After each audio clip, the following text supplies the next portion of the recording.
Members of Congress, I have the high privilege and the distinct honor in presenting to you His Excellency Narendra Modi, Prime Minister of the Republic of India.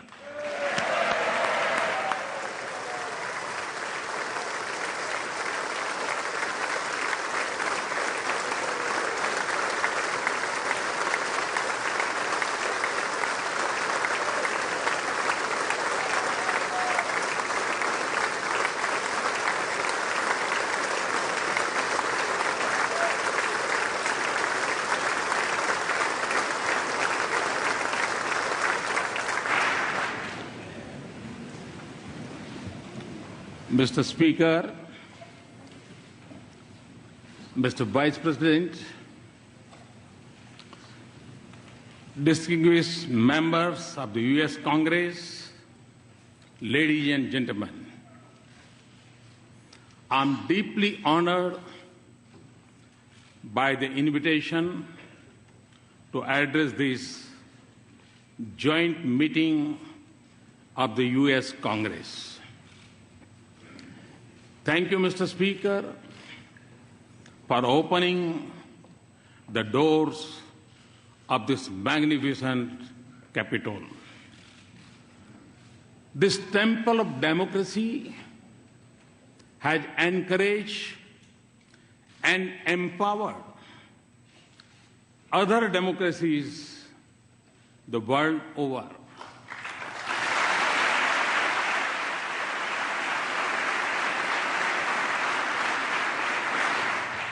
It manifests the spirit of this great nation, which is, in Abraham Lincoln's words, was conceived in liberty and dedicated to the proposition that all men are created equal.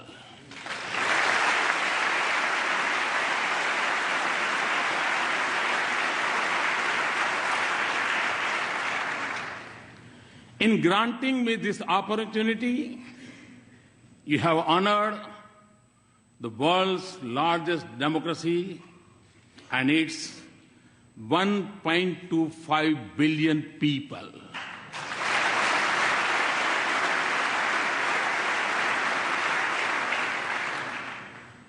As a representative of world's largest democracy, it is indeed a privilege to speak to the leaders of its oldest.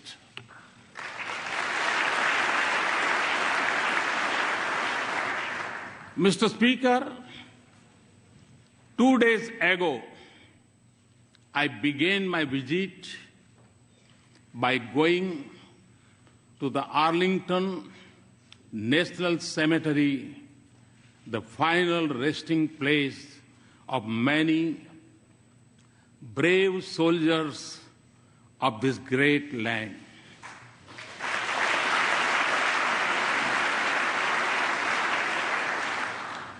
I honored their courage and sacrifice for the ideals of freedom and democracy.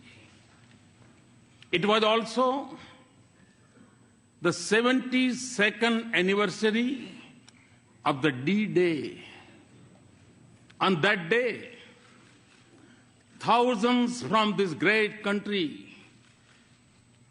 fought to protect the torch of liberty.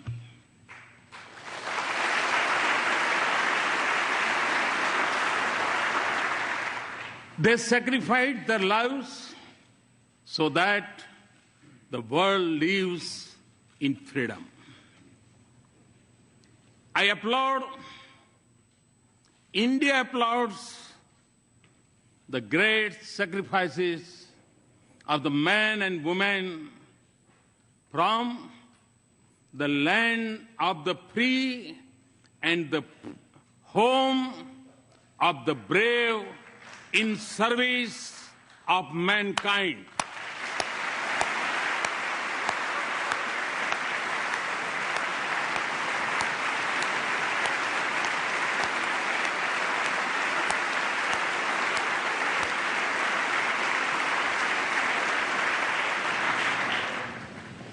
India knows what this means because our soldiers have fallen in distant battlefields for the same ideals. That is why the threads of freedom and liberty from a strong bond between our two democracies. Mr. Speaker, our nations may have been shaped by diverse histories, cultures, and faiths. Yet, our belief in democracy for our nations and liberty for our countrymen is common. The idea that all citizens are created equal is a central pillar of the American Constitution. Our founding fathers too shared the same belief and sought individual liberty for every citizen of India.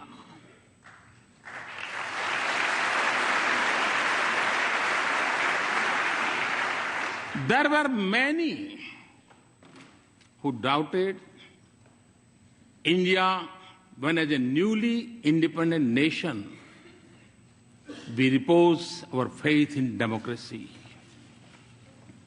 Indeed, wagers were made on our future, but the people of India did not waver.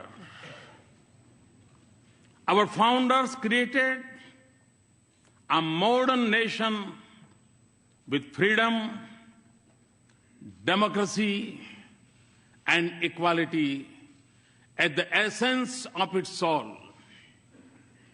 And in doing so, they assured that we continue to celebrate our age-old diversity. Today, across its individuals and institutions, in its villages and cities, in its streets and states, are anchored in equal respect for all faiths and in the melody of hundreds of its languages and dialects. India lives as one. India grows as one. India celebrates as one.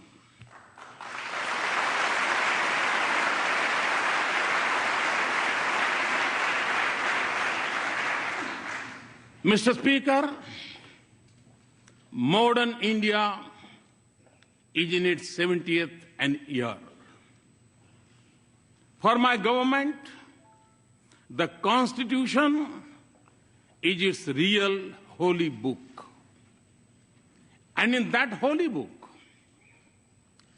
freedom of faith, speech, and franchise, and equality of all citizens, regardless of background, are enshrined as fundamental rights.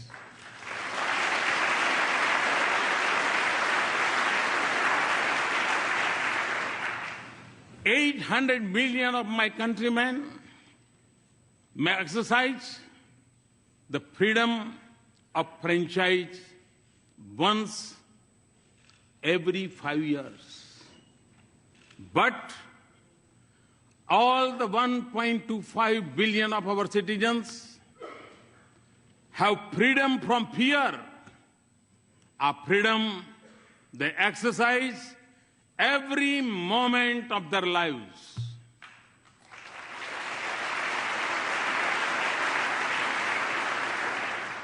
Distinguished members, engagement between our two democracies has been visible in the manner in which our thinkers impacted one another and shaped the course of our societies. Thoreau's idea of civil disobedience influenced our political thoughts. And similarly, the call by the great sage of India, Swami Vivekananda, to embrace humanity was most famously delivered in Chicago.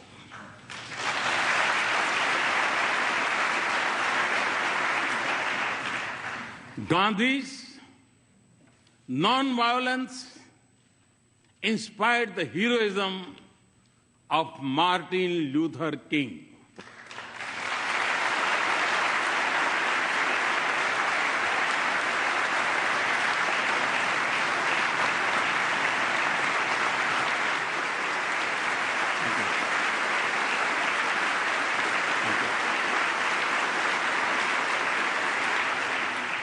Today, a mere distance of 3 miles separates the Martin Luther King Memorial at Tidal Basin from the statue of Gandhi at Massachusetts Avenue.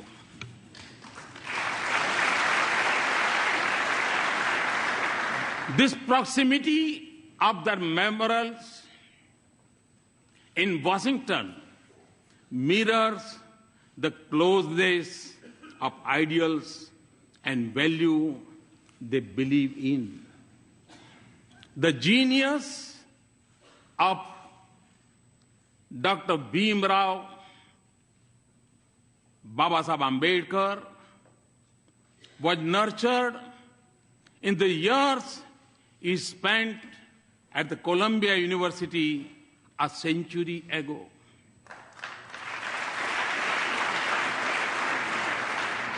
The impact of U.S. Constitution on him was reflected in his drafting of the Indian Constitution some 3 decades later.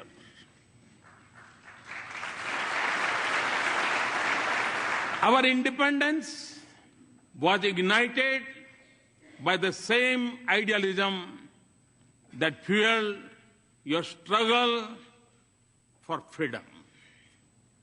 No wonder then that former Prime Minister of India, Shri Atal Bihari Vajpayee, called India and the US natural allies.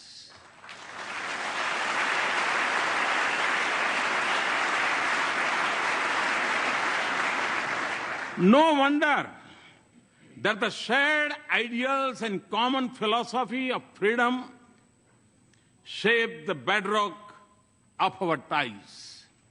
No wonder then that President Obama has called our ties the defining partnership of the 21st century.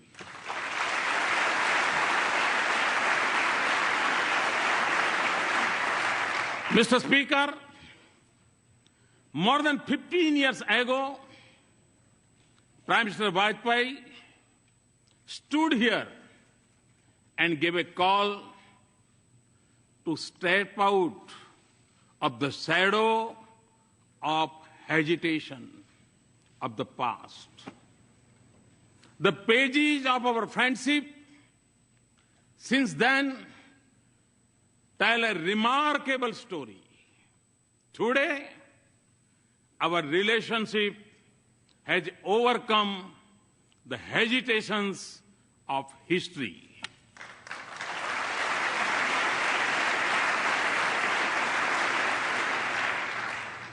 Comfort, candor, and convergence define our conversations. Through the cycle of elections and transitions of administration, the intensity of our engagements has only grown. And In this exciting journey, the U.S. Congress has acted as its compass. You have helped us turn barriers into bridges of partnership.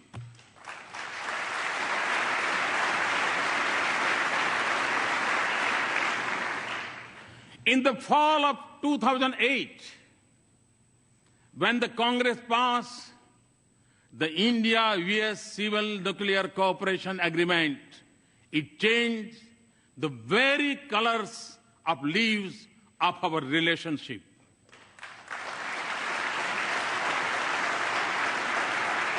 We thank you for being there when the partnership needed you the most. You have also stood by us in times of sorrow.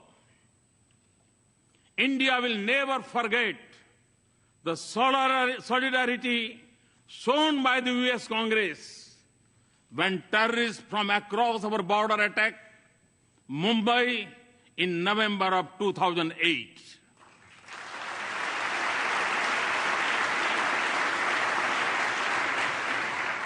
And for this, we are grateful.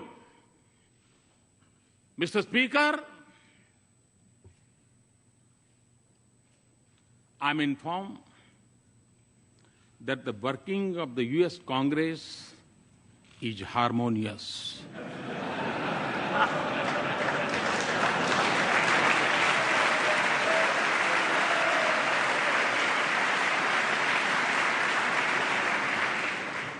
I'm also told that you are well known for your bipartisanship.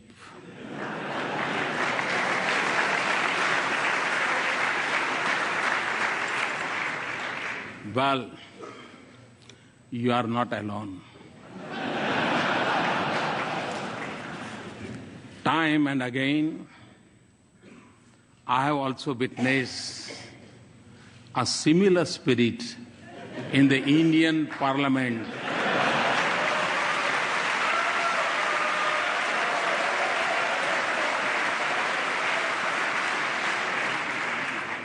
Especially in upper house.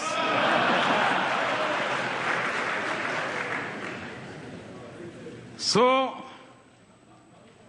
as you can see, we have many shared practices. Mr. Speaker, as this country knows well, every journey has its pioneers.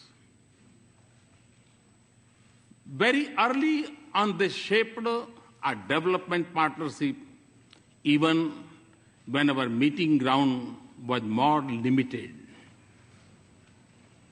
The genius of Norman Borlaug brought the Green Revolution and food security to my country.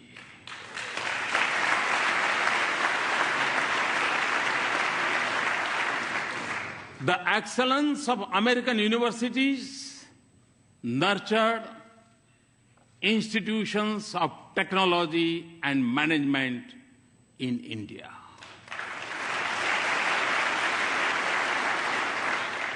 And I could go on, but fast forward to the present.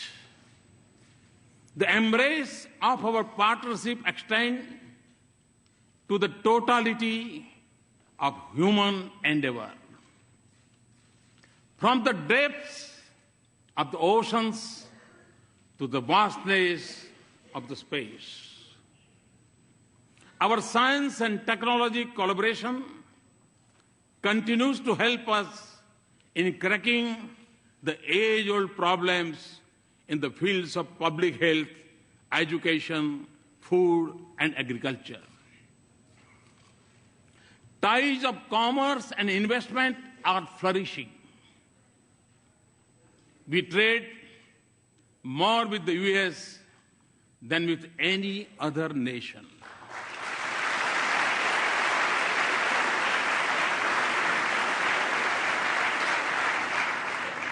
And the flow of goods, services, and capital between us generates jobs in both our societies. As in trade, so in defense. India exercises with the United States more than we do with any other partner.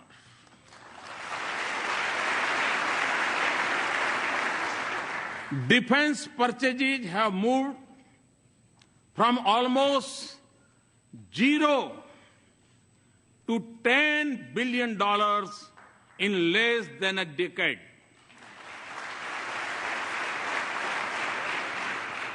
Our cooperation also secures our cities and citizens from terrorists and protects our critical infrastructure from cyber threats. Civil nuclear cooperation, as I told President Obama yesterday, is a reality. Mr. Speaker, our people-to-people links are strong, and there is a close cultural connect between our societies. Shri, you are familiar with the Shri. Shri tells us that India's ancient heritage of yoga has over 30 million practitioners in the US.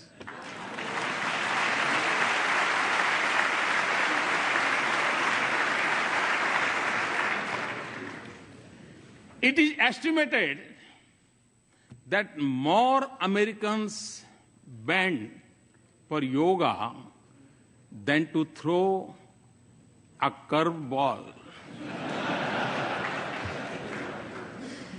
And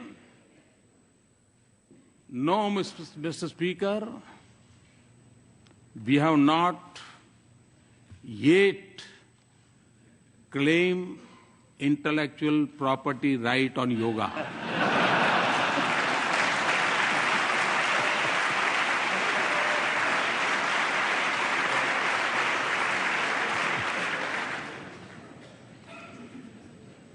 Connecting our two nations is also a unique and dynamic bridge of 3 million Indian Americans.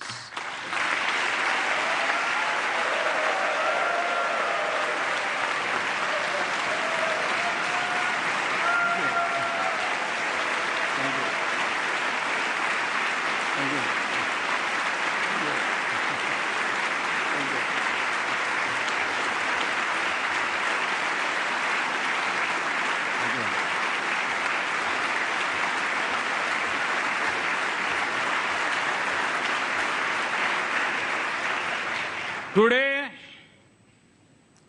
they are among your best CEOs, academics, astronauts, scientists, economists, doctors, even spelling bee champions.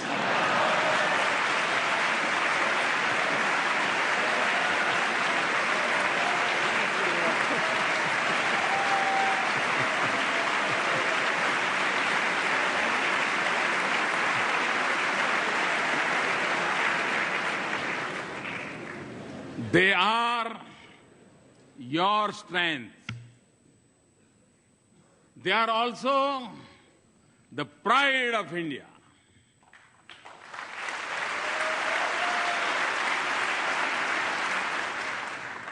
They symbolize the best of both our societies. Mr. Speaker, my understanding of your great country began long before I entered public office. Long before assuming office, I traveled coast to coast, covering more than 25 states of America.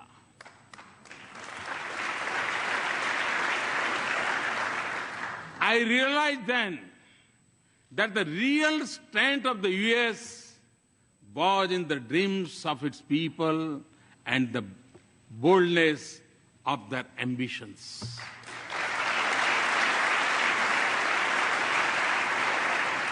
Today, Mr. Speaker, a similar spirit animates India. Over 800 million youth are spatially impatient. India is undergoing a profound social and economic change. 1 billion of its citizens are already politically empowered. My dream is to economically empower them through many social and economical transformations, and do so by 2022, the 75th anniversary of India's independence. My to-do list is long and ambitious, but you will understand it includes a vibrant rural economy with a robust farm sector, a roof over each head, and electricity for all households. To skill millions of our youth, build 100 smart cities, have a broadband for 1 billion, and connect our villages to the digital world. And create a 21st century rail, road, and port infrastructure. These are not just aspirations. They are goals to be reached in a finite time frame and to be achieved with a light carbon footprint with greater emphasis on renewables.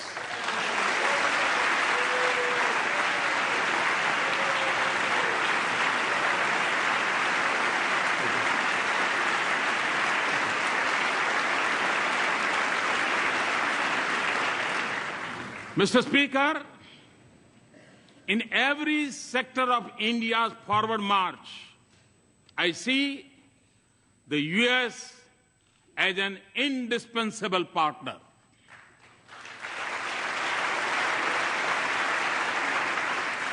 Many of you also believe that a stronger and prosperous India is in America's strategic interest.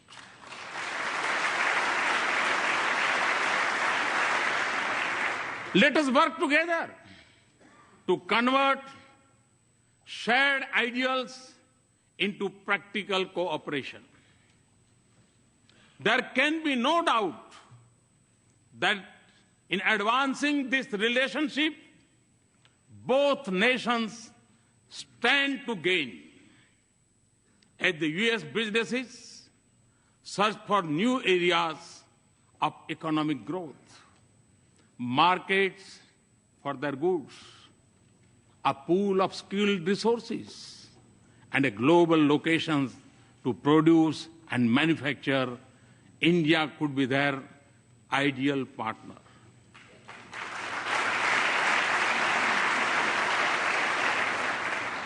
India's strong economy and growth rate of 7.6% annum is creating new opportunities for our mutual prosperity.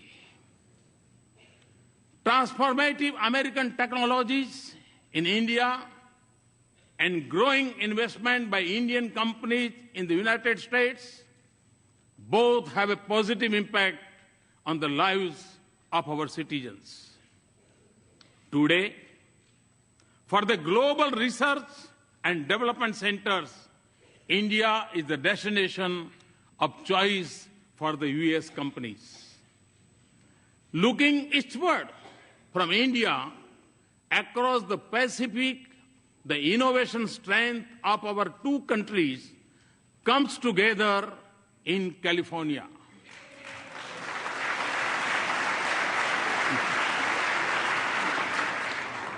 Here, the innovative genius of America and India's intellectual creativity are working to shape new industries of the future.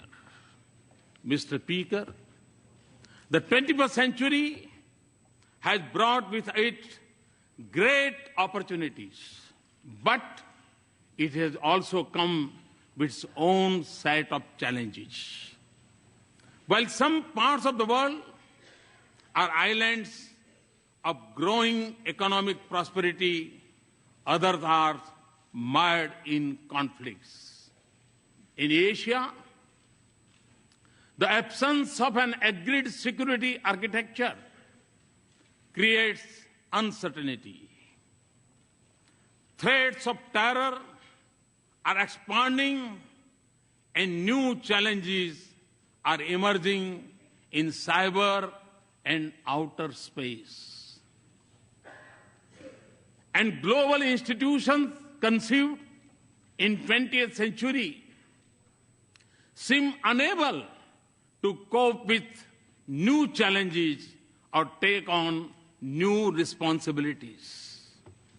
In this world of multiple transitions and economic opportunities, growing uncertainties and political complexities, existing threats and new challenges, our engagement can make a difference by promoting cooperation, not dominance, connectivity, not isolation, inclusive, not exclusive mechanisms, respect for global commons, and above all, for international rules and norms.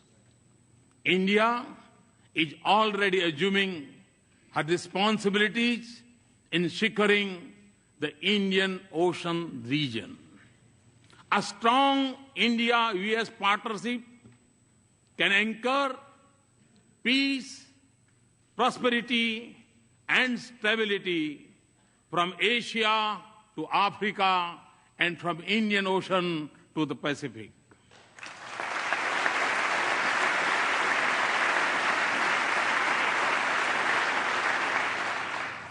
It can also help ensure security of the sea lanes of commerce and freedom of navigation on seas.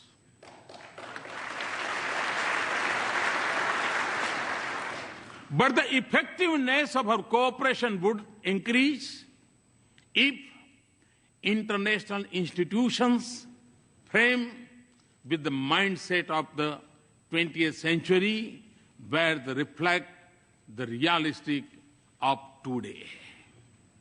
Mr. Speaker, before arriving in Washington, D.C., I had visited Herat in western Afghanistan to inaugurate Afghan-India Friendship Dam built with Indian assistance.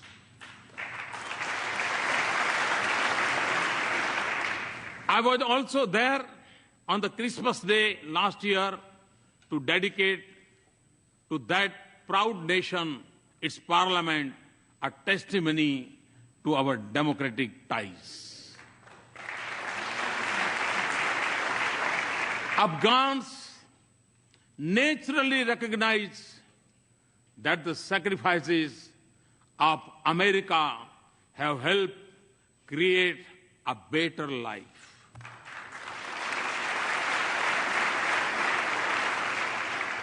But your contribution in keeping the region safe and secure is deeply appreciated by even beyond. And India too has made an enormous contribution and sacrifices to support our friendship with Afghan people. A commitment to rebuild a peaceful and stable and prosperous Afghanistan is our shared objective. Yet, distinguished members, not just in Afghanistan, but elsewhere in South Asia and globally, terrorism remains the biggest threat. In the territory stretching from west of India's border up to Africa, it may go by different names, from Lashkar-e-Taiba to Taliban to ISIS, but its philosophy is common, of hate, murder, and violence. Although it is a shadow spreading across the world, it is incubated in India's neighborhood. I commend the members of the U.S. Congress for sending a clear message to those who preach and practice terrorism for political gains.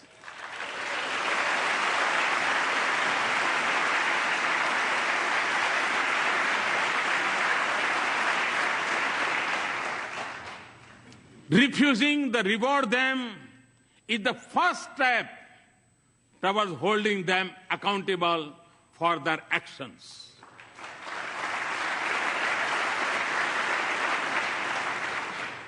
The fight against terrorism has to be fought at many levels, and the traditional tools of military intelligence or diplomacy alone would not be able to win this fight. Mr. Speaker, we have both lost civilians and soldiers in combating terrorism. The need of the hour is for us to deepen our security cooperation and base it on a policy that isolates those who harbor, support, and sponsor terrorists.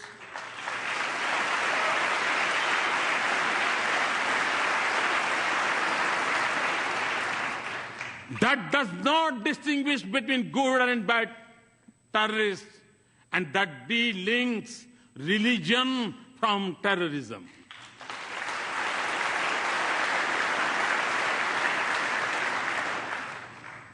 Also, for us to succeed, those who believe in humanity must come together to fight for it as one and speak against this menace in one voice.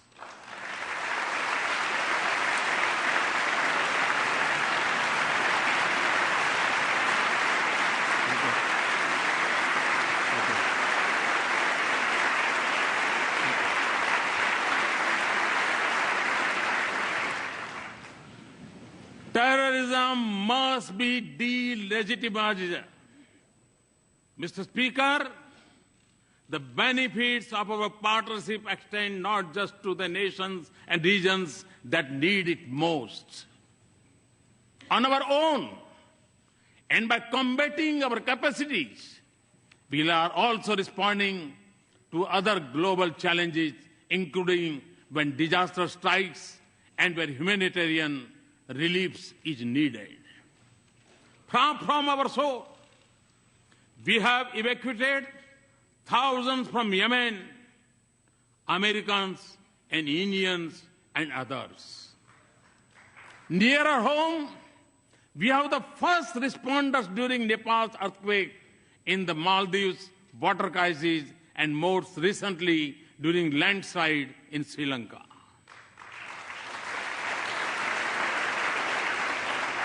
We are also one of the largest contributors of troops to UN peacekeeping operations. Often, India and the US have combined their strengths in science and technology and innovation to help fight hunger, poverty, disease, and literacy in different parts of the world. The success of our partnership is also opening up new opportunities for learning, security, and development from Asia to Africa. And the protection of environment and caring for the planet is central for our shared vision of a just world.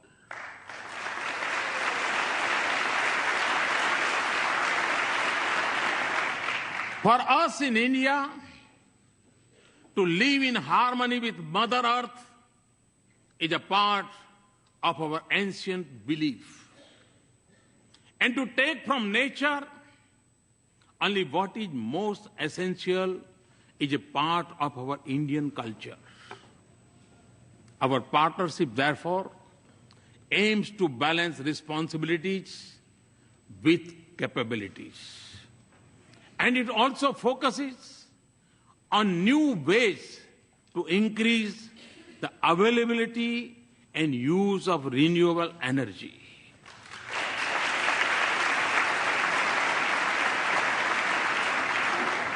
A strong US support for our initiative to form an international solar alliance is one such effort.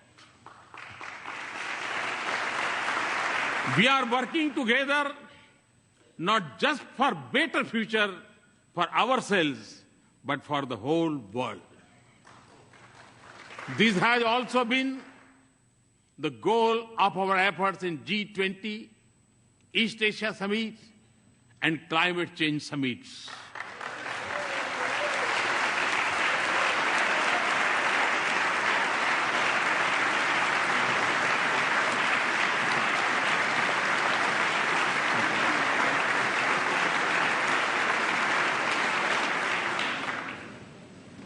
Mr. Speaker, as we deepen our partnership, there will be times when we would have differing perspectives. But since our interests and concerns converge, the autonomy in decision-making and diversity in our perspectives can only add values to our partnership. So, as we embark on a new journey and seek new goals, let us focus not just on matters routine, but also transformation, all ideas. Ideas which can focus not just on creating wealth, but also creating value for our societies.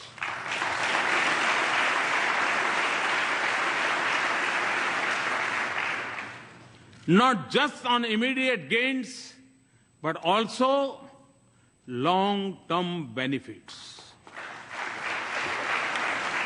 Not just on sharing best practices, but also shaping partnerships, and not just on building a bright future for our people, but in being a bridge to a more united, human, and prosperous world.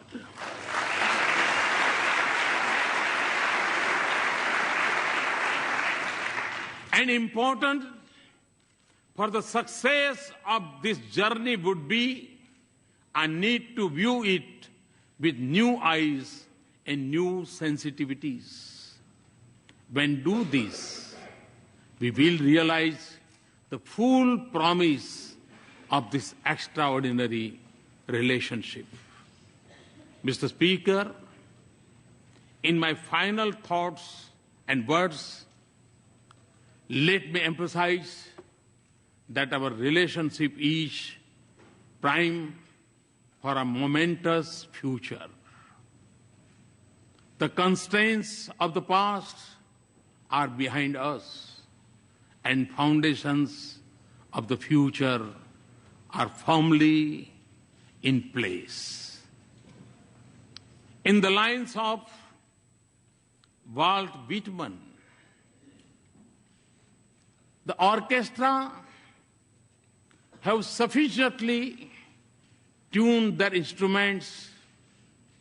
The baton has given the signal. And to that, if I might add, there is a new symphony in play.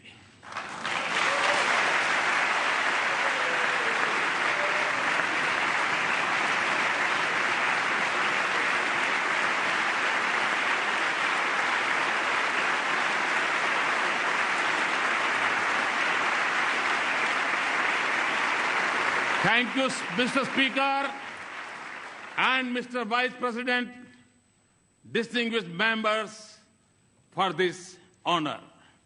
Thank you. Thank you very much. Thanks a lot.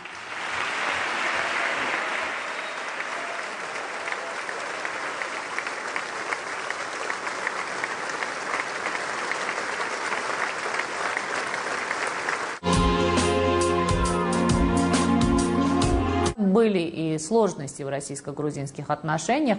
Я помню, например, 2008